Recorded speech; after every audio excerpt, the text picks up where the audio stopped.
नमस्कार मित्रांनो, मी मेघराज बोराडे आपल्या सगळ्यांचं माझ्या एज्युकेशनल यूट्यूब चॅनलमध्ये पुन्हा एकदा मनपूर्वक स्वागत करतो. तर आज सुरू करूया आपण इयत्ता 10वीच्या बीजगणितातील पहिलं प्रकरण 2 चलातील रेषीय समीकरण. तत्पूर्वी आपण असा कधी विचार केला आहे का की आपण जे शिकतो, जो विषय शिकतो गणित, तो म्हणजे नेमकं काय किंवा आपल्याला शिकवला जातो, प्रत्येक इयत्तेत आपण शिकतोच, काहींना आवड नसताना शिकावं लागतं. मग तो विषय आहे तरी काय नेमका, याचा थोडा विचार केला आहे का कधी आपण? तर चला आपण सुरुवातीला थोडक्यात अगदी संक्षिप्तपणे जाणून घेऊया की गणित म्हणजे नेमकं काय. अगदी सामान्य माणसाच्या भाषेत बोलायचं झालं तर तो आपल्या मानवी जीवनाचा अविभाज्य घटक आहे.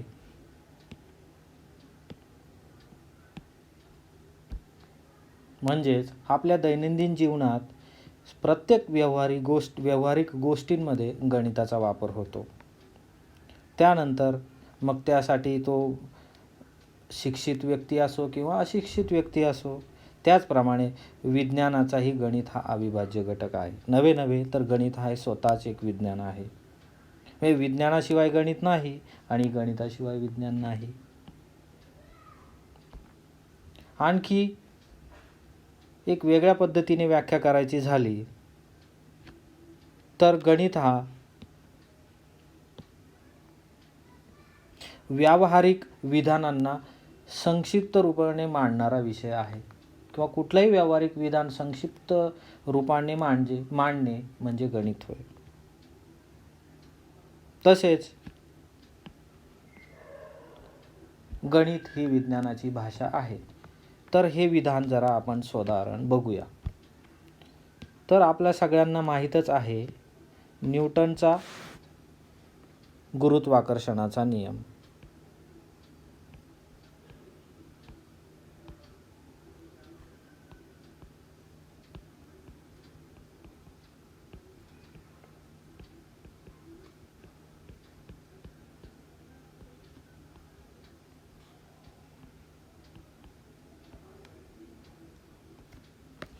काय सांगतो हा न्यूटनचा गुरुत्वाकर्षणाचा नियम?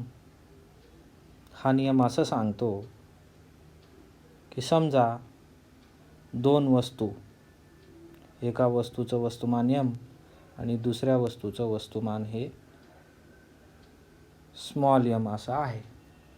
तर या दोन वस्तूंमध्ये प्रयुक्त होणारे गुरुत्वाकर्षण बल हे त्या दोन वस्तूंच्या वस्तुमानावर आणि त्या दोघांमधील अंतरावर अवलंबून आहे. तर ते कसं ते बघूया जरा.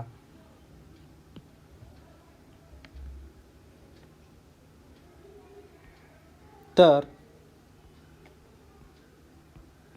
गुरुत्वाकर्षण बल हे जर त्या दोन वस्तूंचं वस्तुमान वाढलं तर गुरुत्वाकर्षण बल वाढतं त्या दोन वस्तूंमधील, आणि त्या दोन वस्तूंचं वस्तुमान कमी झालं तर गुरुत्वाकर्षण बल कमी होतं. तर हे कसं लिहिता येईल? कॅपिटल M गुणिले स्मॉल m. तसेच गुरुत्वाकर्षण बल हे त्या दोन वस्तूंमधील अंतराच्या व्यस्त प्रमाणात आहे. म्हणजेच जर त्या दोन वस्तूंमधील अंतर वाढवलं तर गुरुत्वाकर्षण बल कमी होतं. जर ते अंतर कमी केलं तर गुरुत्वाकर्षण बल वाढतं. हेच जर गणिती रूपात लिहायचं झालं तर Fg इज इक्वल टू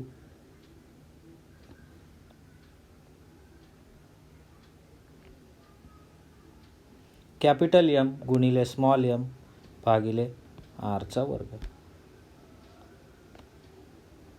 आणि हा गुरुत्वाकर्षणाचा स्थिरांक. तर ह्या पूर्ण सूत्रामध्ये न्यूटनचा गतिविषयक नियम दडलेला आहे.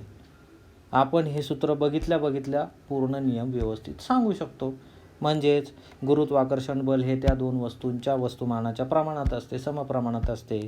तर त्या वस्तूंच्या अंतराच्या वर्गाच्या व्यस्त प्रमाणात असते. हे एका सूत्राने पूर्ण गणित, न्यूटनच्या गुरुत्वाकर्षणाचा नियम एका सूत्रातून सांगितलं जातो, म्हणजेच गणितीय भाषेत सांगितलं जातो.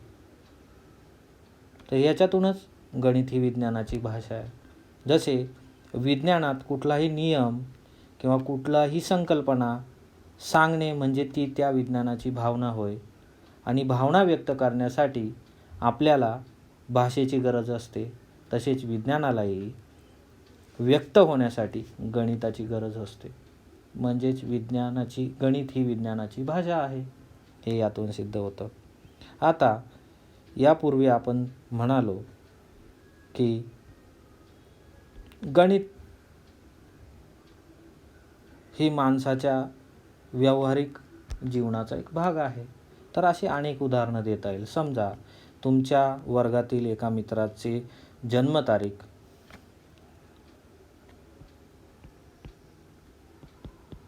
12/5/2005 आहे. तर त्याचे आजचे वय किती असेल हे तुम्ही सहजच गणिताच्या माध्यमातून सांगू शकता. म्हणजेच अशी अनेक उदाहरणं देता येतील की जिथे गणिताचा वापर हा खरंच अविभाज्य आहे. म्हणजे आपल्या आयुष्यात गणित हे किती महत्त्वाचं आहे. त्यामुळे गणितापासून न पळता गणित हा आपला विषय बनवून घ्यावा, थोडं समजून घ्यावा आणि गणिताशी मैत्री करावी. आणि हेच करण्यासाठी मी तुमच्या मदतीला आलेलो आहे. माझे व्हिडिओ बघत राहा तुम्ही. लाईक करा, शेअर करा, सबस्क्राईब करा. तुम्हाला गणिताचं पुरेपूर गणित हा विषय सोप्या भाषेत समजावून सांगणार आहे. तर हे झालं गणिताविषयी थोडक्यात स्पष्टीकरण. तर आपल्या मूळ विषयाकडे येऊया. आपण इयत्ता 8वीपर्यंत गणित हा विषय आकृत्या आणि आकडेमोड म्हणजे समीकरणं, सांख्यिकी, इतर बऱ्याच गोष्टी एकत्रित शिकलो, असा तो गणित विषय होता. परंतु इयत्ता 9वीच्या नंतर मात्र आपण 2 विषय बघितले, भूमिती आणि बीजगणित. त्याच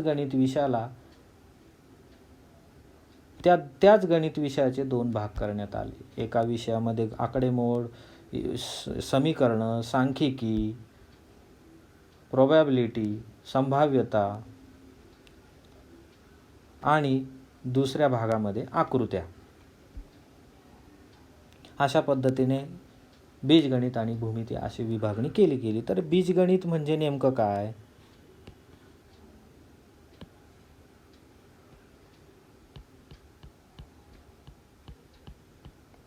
बीजगणित आपण पुढे शिकणारच आहोत.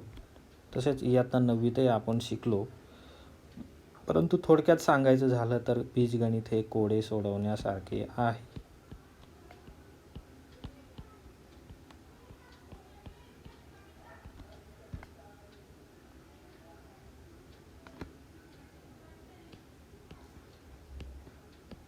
त्याच बीजगणितामध्ये आपण समीकरणे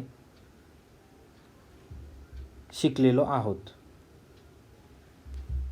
तर आता आपण सुरू करूया आपल्या इयत्ता 10वीचं पहिलं प्रकरण, 2 चलातील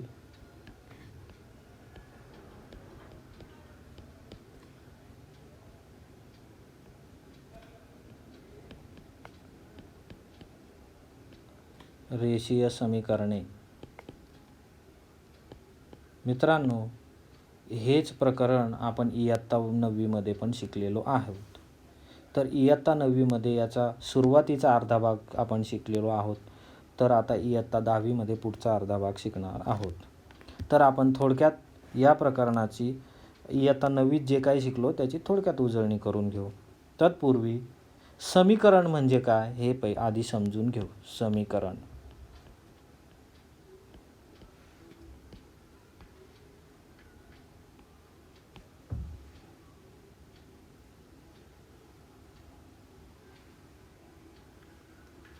समीकरण म्हणजे हे एक गणिती विधान आहे.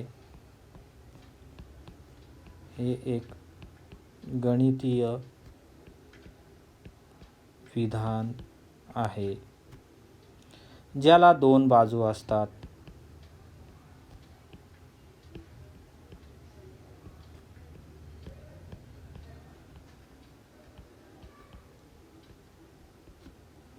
म्हणजे उजवी बाजू आणि डावी बाजू आणि त्या नेहमी बरोबर असतात.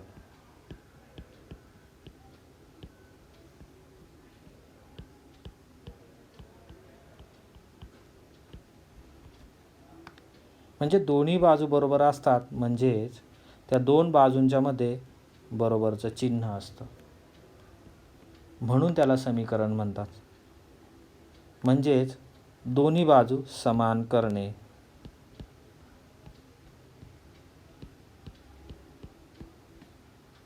या दोन्ही बाजू समान करणे म्हणजे समीकरण.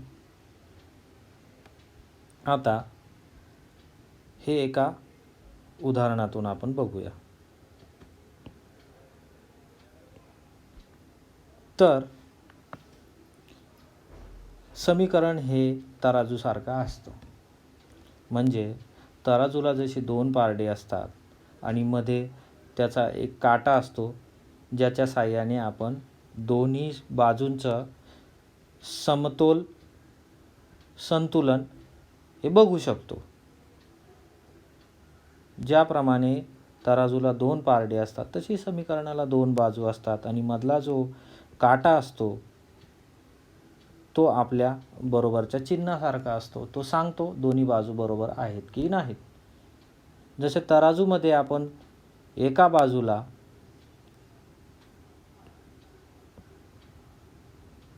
5 किलोचं वजन ठेवलं आणि दुसऱ्या बाजूला तेवढ्याच वजनाची वस्तू ठेवली तरच ते पारडं समतोल होतं. तेव्हा तराजूचं संतुलन आपल्याला कळतं. त्याचप्रमाणे समीकरणातही आहे. समीकरणातही दोन्ही बाजू ही डावी बाजू आणि उजवी बाजू ही नेहमी समतोल असायला पाहिजे.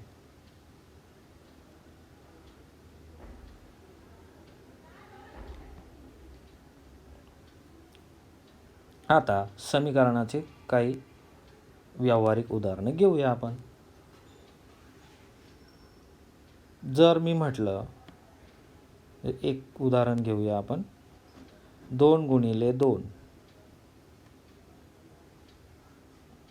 काय असेल? याचं उत्तर 4. तसेच 2 अधिक 2 याचं उत्तर पण काय असेल? 4. तसेच 16 भागिले 3 याचं उत्तर असेल 4.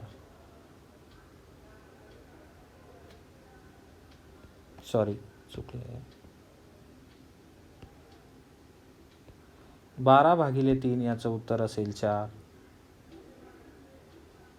अशी अनेक गणिती क्रियांच्या माध्यमातून आपण अशा दोन संख्यांच्या वरती गणिती क्रिया करून असं उत्तर मिळवू शकतो. मग आता ह्या 3 भिन्न गणिती क्रिया आहेत आणि वेगवेगळ्या संख्या आहेत, पण याची उजवी बाजू मात्र सगळ्यांची सारखी आहे. म्हणजेच याच्यावरनं मी असं लिहू शकतो का? 2 गुणिले 2 बरोबर 2 अधिक 2 किंवा 2 अधिक 2 बरोबर 12 भागिले 3 असं लिहू शकतो. अशा पद्धतीने अशी अनेक उदाहरणं देता येतील. अशा अनेक संख्या शोधता येतील की ज्यांच्यावरती वेगवेगळ्या गणिती क्रिया करून एकच उत्तर आपल्याला मिळवता येईल. अशा सगळ्या संख्या आणि क्रियांना मिळून एक समीकरण तयार होतं. आता पुन्हा एकदा आपण वजन काट्याकडे जाऊ. समजा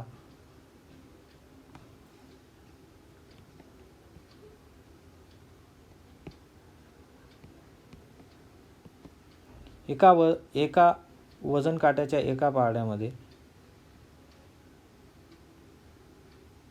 2 किलो गहू घेतले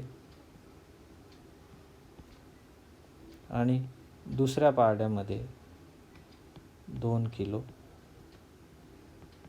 तांदूळ घेतले.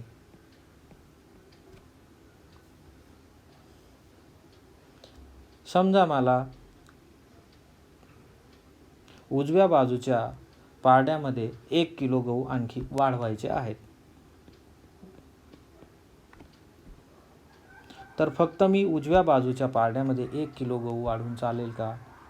जर याच्यात 1 किलो गहू वाढवले तर पारडे एक गव्हाच्या बाजूने झुकेल आणि तराजूचं संतुलन बिघडलं जाईल, म्हणजे खालीवर होतील ते. मग आता इकडे जर मी 1 किलो गहू वाढवले तर तांदळाच्याही पारड्यामध्ये 1 किलो वस्तू मला काहीतरी टाकावी लागेल, बरोबर. अशा पद्धतीने पारड्यामध्ये जर आपल्याला काही वाढवायचं असेल तर ते दोन्ही बाजूंना सारखं वाढवावं लागतं. समजा मी असं ठरवलं की 1 किलो गहू ह्याच्यातनं काढून घ्यायचे, तर त्याच प्रमाणात मला 1 किलो ही तांदूळ डाव्या बाजूच्या पारड्यातनंही काढावे लागतील. याचाच अर्थ तराजूचे पारडे नेहमी संतुलित ठेवण्यासाठी जर आपल्याला काही वाढवायचं असेल किंवा कमी करायचं असेल तर दोन्ही पारड्यांमध्ये सारखंच वाढवावं लागेल आणि सारखंच कमी करावं लागेल. तसंच समीकरणाचंही आहे. समीकरणाच्या उजव्या बाजूत आणि डाव्या बाजूत जर आपल्याला काही वाढवायची असेल, एखादी संख्या अधिक करायची असेल तर ती दोन्ही बाजूला करावी लागेल. आपण हेच उदाहरण घेऊ. समजा या समीकरणाच्या डाव्या बाजूत मी 1 वजा केला तर समीकरणाच्या ह्याही बाजूत मला 1 वजा करावं लागेल.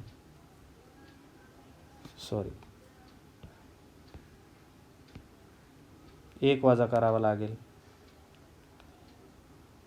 म्हणजेच मग तेव्हा माझ्या दोन्ही बाजू समतोल होतील, म्हणजेच उत्तर 3 3 येईल. तेच जर मला त्याच्यामध्ये एक वाढवायचा असेल तर तो दोन्ही बाजूला मला वाढवावं लागेल, किंवा मला त्याला 3 ने गुणायचं आहे. समजा मी डाव्या बाजूला 3 ने गुणलं तर उजव्या बाजूलाही 3 ने गुणावं लागेल, तरच त्याची किंमत सारखी राहील. म्हणजे हा समानतेचा गुणधर्म समीकरणाच्या बाबतीतही लागू होतो. कुठलीही गणिती प्रक्रिया, कुठलीही संख्या उजव्या बाजूला त्याची प्रक्रिया केली तर तीच प्रक्रिया डाव्या बाजूलाही करावी लागते. हे लक्षात असू द्या, त्याचा उपयोग आपल्याला पुढे होणार आहे. तर हे झालं थोडक्यात समीकरणाच्या बाबतीत.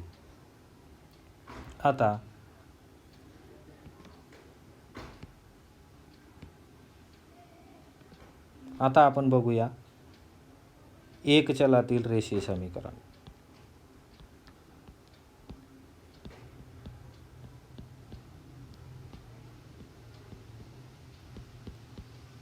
तसं आपल्या प्रकरणाचं नाव 2 चलातील आहे, पण 1 चलातील असतं का?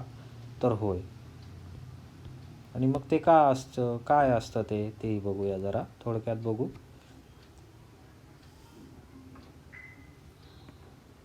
हे झालं समीकरणाच्या बाबतीत. आता याच्यात आपण आधी एक व्यावहारिक शाब्दिक कोड घेऊ. अशी कुठली संख्या आहे, जर मी तुम्हाला विचारलं अशी कुठली संख्या आहे ज्यात 3 मिळवले तर मला 5 उत्तर मिळेल? तुम्ही सहज सांगाल की 2 मिळवले 3 मध्ये तर 5 मिळेल. म्हणजे संख्या 3 मध्ये मिळवल्यानंतर 5 उत्तर मिळेल. म्हणजे मी जे शाब्दिक कोड मांडलं त्याचं गणिती भाषेत रूपांतर अशा पद्धतीने करता येईल, बरोबर. मग आता तुम्ही म्हणाल की मग असं जर एवढं सोपं असेल तर आम्ही तोंडी त्याचं उत्तर देऊ. पण समजा मी तुम्हाला म्हटलं अशी कोणती संख्या आहे ज्यात 1/2 मिळवला तर मला 6/4 उत्तर मिळेल. आता मात्र या ठिकाणी तुम्ही सांगू शकणार नाही. मग अशा उदाहरणांच्या बाबतीत मात्र आपल्याला बीजगणिताचा आधार घ्यावा लागतो किंवा बीजगणित हे त्याच्यासाठी आहे.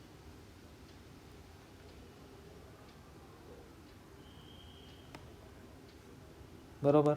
समजा मग आता ही संख्या आपल्याला शोधायची आहे. आधी हे उदाहरण घेऊया आपण.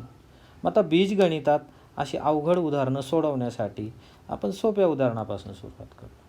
मग ही जी संख्या आहे ही मला माहीत नाही. मग आता ही संख्या मला माहीत नसेल तर गणिताच्या भाषेत त्या संख्येसाठी कुठलं तरी इंग्रजीतील अक्षर हे मानायचं असतं. समजा त्या संख्येला मी x मानलं, +3 = 5. हे झालं पूर्ण गणिती भाषेतील समीकरण.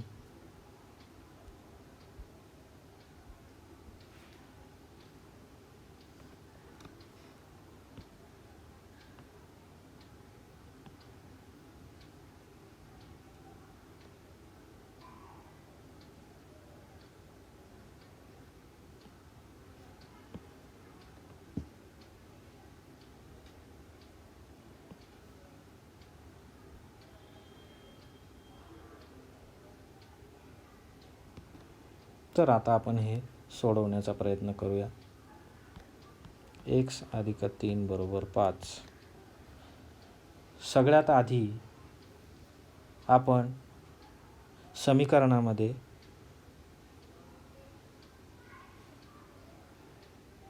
काही संकल्पना आहेत त्या समजून घेऊया. समीकरणात 2 गोष्टी असतात. एक चल आणि दुसरं स्थिरांक.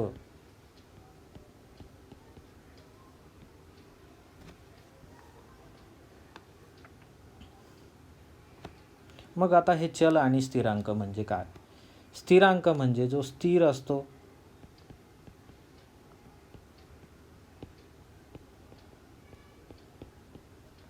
ज्याच्यात बदल होत नाही.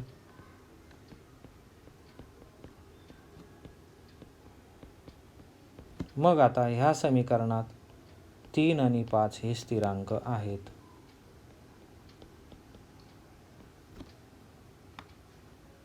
तसेच या समीकरणामध्ये आपण माहीत नसलेल्या संख्येसाठी एक इंग्रजी अक्षर मानलं x.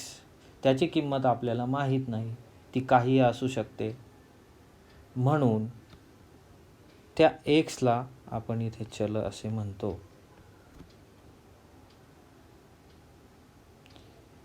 ते पुढे येणाऱ्या समीकरणांमध्ये x ऐवजी m असू शकतो, l पण असू शकतो, पण सध्या जास्त प्रचलित असलेलं हे xच आहे.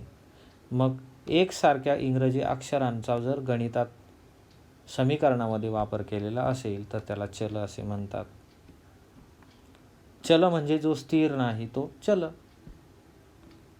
तर हे झालं समीकरणातील काही संकल्पना, स्थिरांक आणि चल.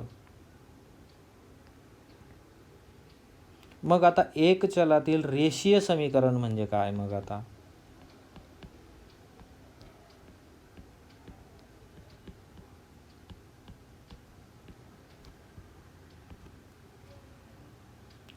समीकरण पाहिलं आपण, चल पाहिलं, स्थिरांक पाहिलं, तर रेषीय समीकरण म्हणजे काय? की ज्या समीकरणामध्ये चलाचा घातांक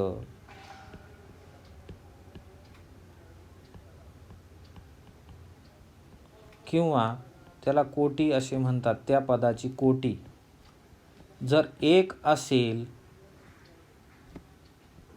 तर त्याला रेषीय समीकरण म्हणतात. तर आपण निवडलेलं सुरुवातीचं जे समीकरण आहे ते रेषीय समीकरण आहे, कारण इथे चलाच्या पदाची कोटी ही 1 आहे, म्हणून हे रेषीय समीकरण आहे. तसेच ह्या समीकरणाचा जर आलेख काढला तर आपल्याला एक सरळ रेषा मिळते, म्हणूनही त्याला रेषीय समीकरण म्हणता येईल. तसेच आता आपण वळूया आपल्या मुख्य प्रकरणाकडे, ज्याचं नाव आहे 2 चलातील रेषीय समीकरण.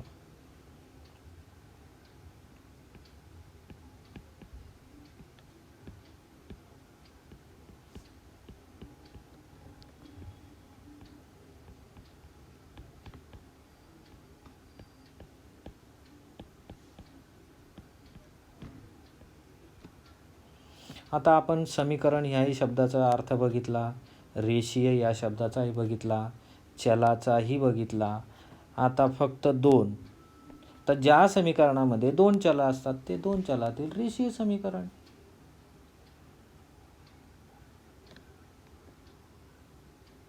बरोबर. आणि यापूर्वीच्या इयत्तेत आपण बघितलं की त्या 2 चलातील रेषीय समीकरणाचं सामान्य रूप हे ax अधिक by अधिक c बरोबर 0 असं हे 2 चलातील रेषीय समीकरणाचं सामान्य रूप आहे. याला सामान्य रूप म्हणायचं.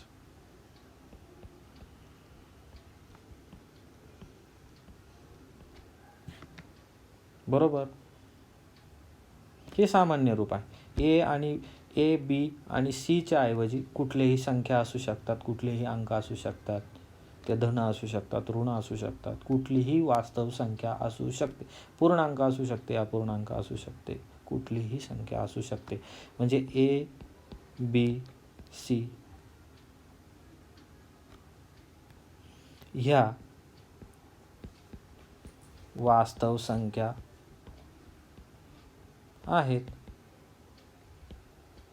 परंतु जर या ठिकाणी ए आणि बी जर दोन्ही एका वेळी 0 असले, म्हणजे 0 असेल, त्यांची किंमत एका वेळी 0 असेल, तर ते 2 चलातील रेषीय समीकरण होईल का? करून बघा. म्हणजे जर ए 0 असेल तर पहिलं पद 0, बी 0 असेल तर पहिलं पद 0 आणि सी बरोबर 0. म्हणजेच फक्त समीकरणामध्ये सी शिल्लक राहतो. सी हा स्थिरांक आहे. आणि समीकरणामध्ये फक्त जर स्थिरांक असेल तर त्याला समीकरण म्हणता येईल का? नाही. मग हे समीकरण म्हणता येत नाही. कुठल्याच चलातील समीकरण म्हणता येणार नाही. तर मग या ठिकाणी कुठली अट टाकावी लागेल आपल्याला? तर कुठलं तरी एक पद ए किंवा बी हे 0 नको. म्हणजे ए किंवा बी हे 0 नको, एकाच वेळी 0 नको. कुठला तरी एक असेल तर चालेल.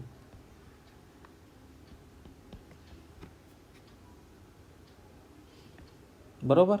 तर हे आहे 2 चलातील रेषीय समीकरणाचं सामान्य रूप. बरोबर.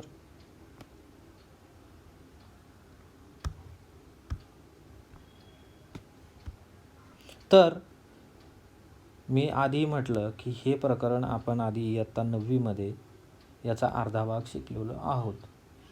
तर त्याची थोडक्यात उजळणी करून घेऊया. जर मी तुम्हाला म्हटलं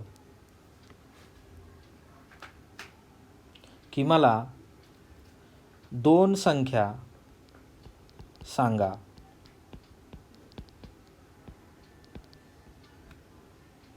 ज्यांची बेरीज 5 आहे,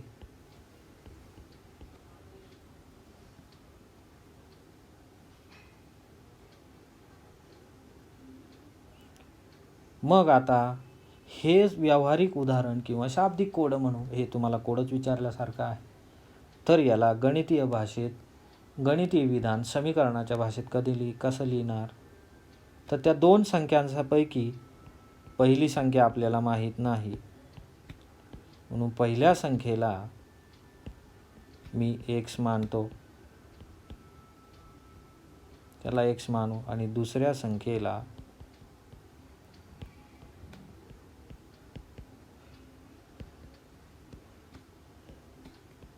वाय मानू.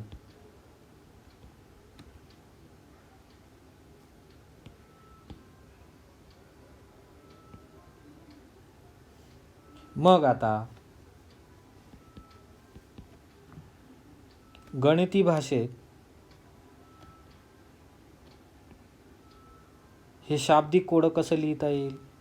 एक्स म्हणजे ह्या पहिली आणि दुसरी संख्यांच्या बेरीज ही 5 यायला हवी. मग आता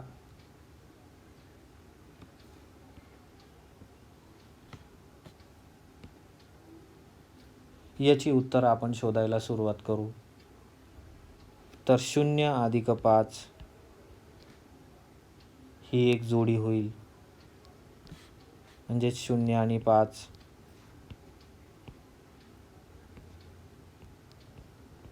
0 5. त्याच्यानंतर मी असंही लिहू शकतो 5 अधिक 0 म्हणजेच 5 आणि 0.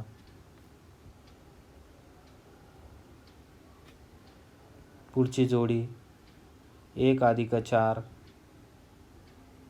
म्हणजेच 1 आणि 4.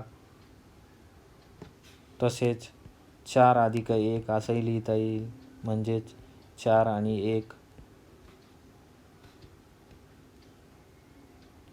3 अधिक 2 म्हणजेच 3 आणि 2. तसेच 2 अधिक 3 म्हणजे 2 आणि 3. म्हणजेच या समीकरणाच्या बाबतीत अशा असंख्य जोड्या शोधता येतील की ज्यांची बेरीज 2 येईल. मग त्यामध्ये आपण ऋणसंख्याही वापरू शकतो. म्हणजे थोडक्यात त्याचंच उदाहरण, जर मी x 10 घेतला आणि y वजा 5 घेतला तर त्याचं उत्तर मला 5 मिळेल.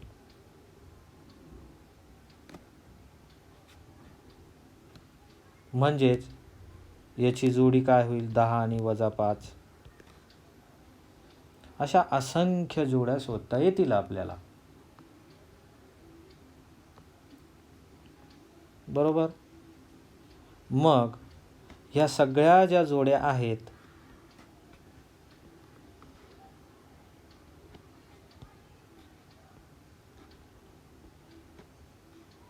याही पलीकडे अजून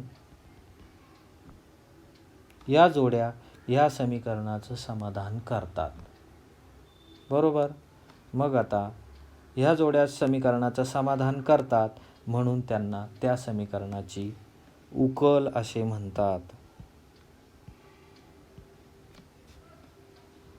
काय म्हणतात? उकल असे म्हणतात. मग आता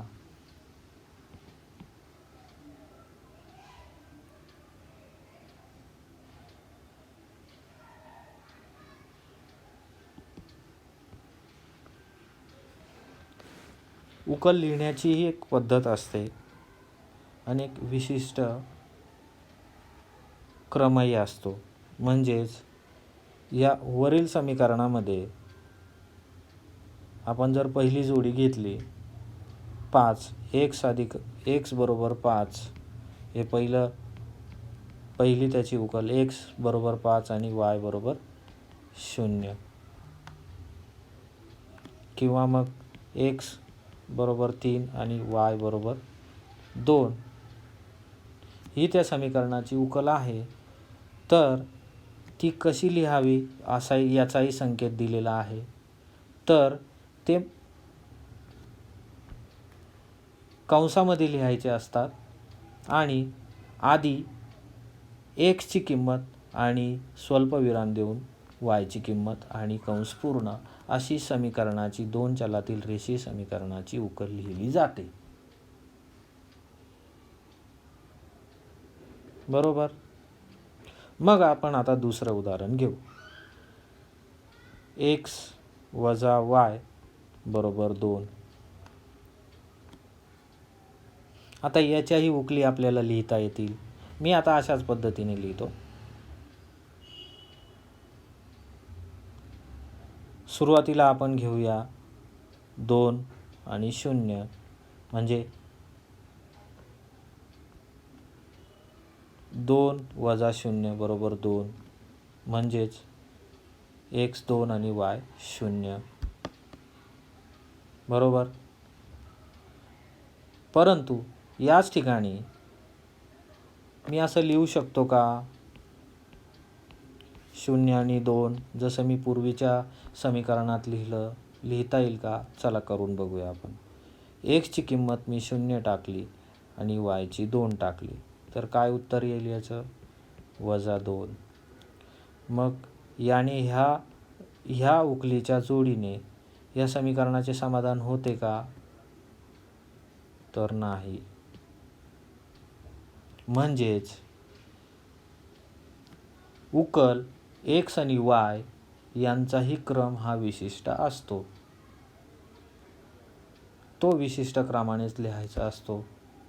जरी तो काही समीकरणाच्या बाबतीत त्याला सूट असेल तर प्रत्येक समीकरणाच्या बाबतीत नाही. म्हणून त्याच्यात एक युनिफॉर्मिटी म्हणजे एक समानता राहण्यासाठी हे एक्सची जी किंमत येत असेल ती एक्सच्याच ठिकाणी आणि वायच्याच ठिकाणी, त्याची अदलाबदल चालत नाही.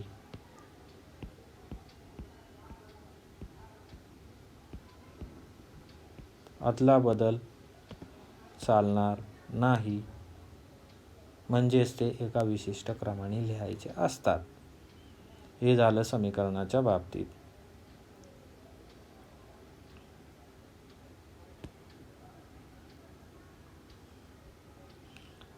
आता लक्षात आलं 2 चलातील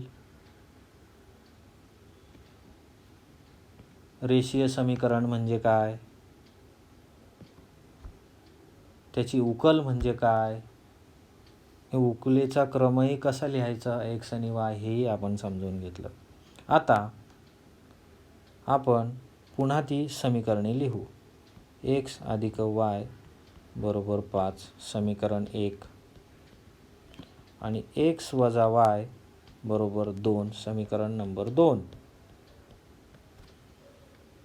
आता ह्या समीकरणाचे समीकरण 1चं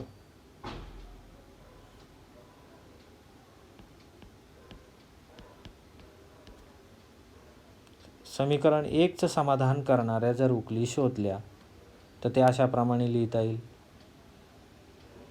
0 5 5 0 1 4 4 1 3 2 2 3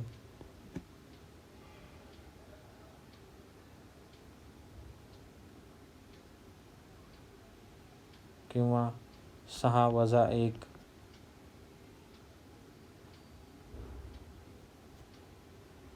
7 वजा 2 10 वजा 5 असे हे समीकरण 1च्या उकली आहेत. तर समीकरण 2च्या कशा उकली मिळतील आपल्याला ते बघूया.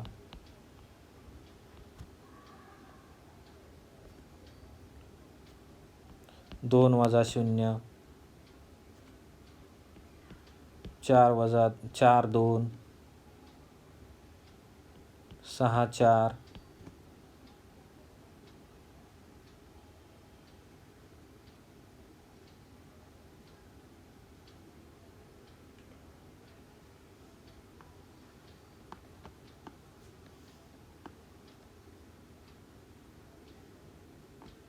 6 4 त्यानंतर 5 3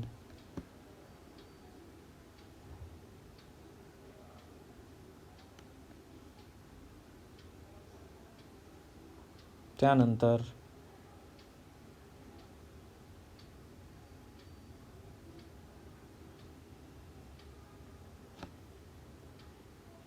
10 8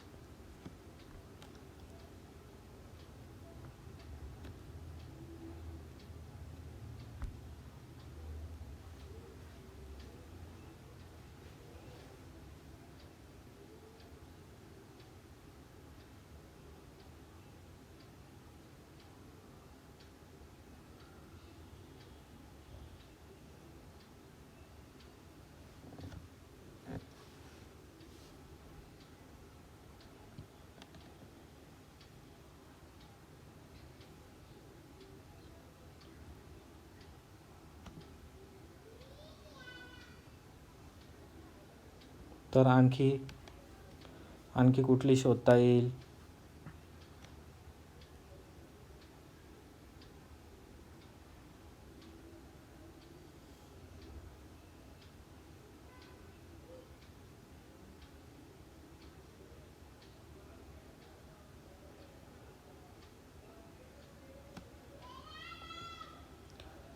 आपण थोडंसं उदाहरणात बदल करूया. समीकरण 2मध्ये बदल करूया आणि त्याच्या उकली परत लिहूया. x वजा y बरोबर 1 हे समीकरण घेऊया आणि समीकरण 2च्या उकली लिहूया.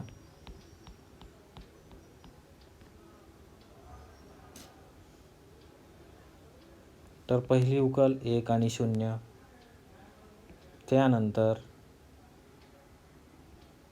3 आणि 2, 4 आणि 3, 5 आणि 4, 6 आणि 5 अशा अनंत लिहिता येतील आपल्याला. तर यामध्ये आपण बघूया, तर याचं नीटनेटकं निरीक्षण केलं तर आपल्या लक्षात येईल की 3 आणि 2 या ठिकाणी या दोन्ही समीकरणाच्या उकलींमध्ये दिसते आपल्याला. म्हणजेच या दोन समीकरणाची ही एक सामायिक उकल आहे.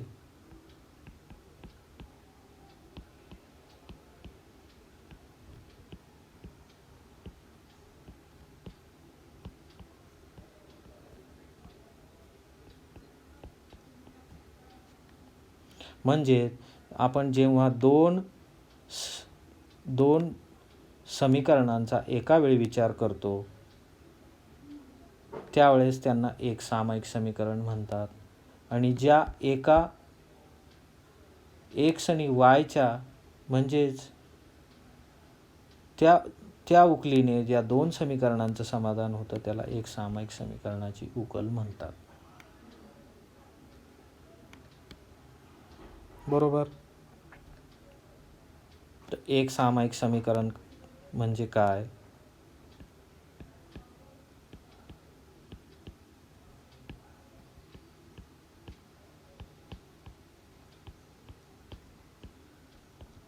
ज्यावेळी आपण दोन चलातील दोन समीकरणे एका वेळी विचारात घेतो तेव्हा त्याला एक सामायिक समीकरण असे म्हणतो. इयत्ता 9वीमध्ये आपण त्याचा अभ्यास केलेला आहे. आणि एक सामायिक समीकरणे सोडवण्याच्या आपण इयत्ता 9वीमध्ये 2 पद्धती शिकलो. एका चलाचा लोप करून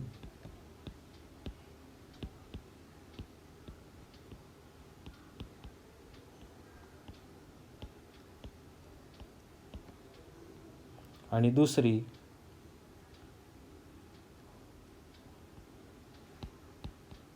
दुसऱ्या चलाला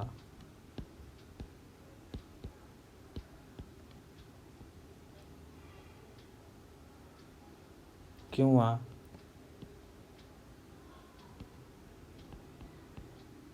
एका चलाला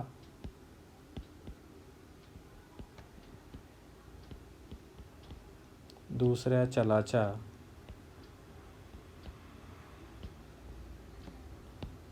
स्वरूपात लिहिणे.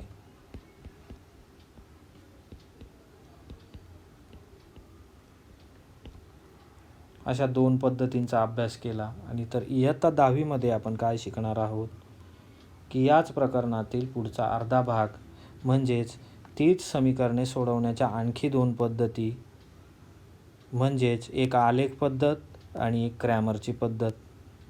आणि त्या दोन चलातील रेषीय समीकरणात जी समीकरणे रूपांतरित करण्याजोगी आहेत त्या समीकरणांचा अभ्यास आणि त्या समीकरणांचं उपाययोजन म्हणजे ॲप्लिकेशन म्हणजे त्याचा काय वापर करू शकतो.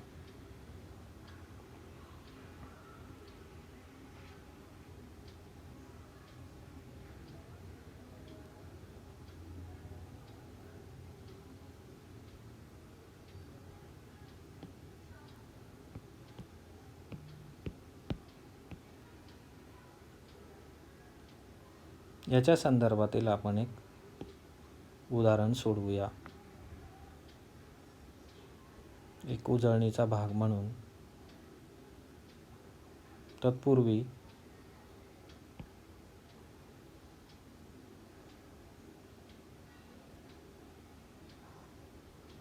तुम्हाला या समीकरणाचा आपल्यासाठी का उपयोग होतो याचं एक आपल्या व्यवहारातील एक उदाहरण. आता सगळ्यांकडे मोबाईल असतो, अँड्रॉईड मोबाईल. त्यामध्ये व्हॉट्सअपवर येणाऱ्या काही पझल्स, काही पिक्चर्स येतात आणि ते तुम्हाला उत्तर विचारतात कोण जिनियस आहे म्हणून. बघा आता यामध्ये तुम्ही बघाल